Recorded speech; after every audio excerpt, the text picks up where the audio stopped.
আজ আমরা জানব ঋণ পরিশোধের দোয়া। যদি তোমার উপর পর্বত সমপরিমাণ ঋণও যদি থাকে, তাহলে আল্লাহ তাআলা তোমার পক্ষ থেকে তা পরিশোধ করে দেবেন।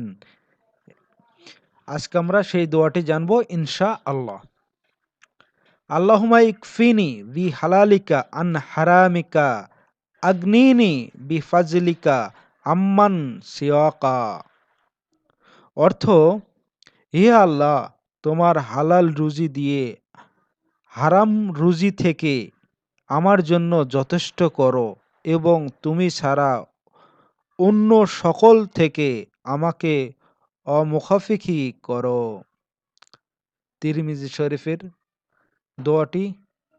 ইনশাআল্লাহ আমরা সবাই দোয়াটি বেশি বেশি করে পড়ব এবং এর ফজিলত পাওয়ার জন্য চেষ্টা করব।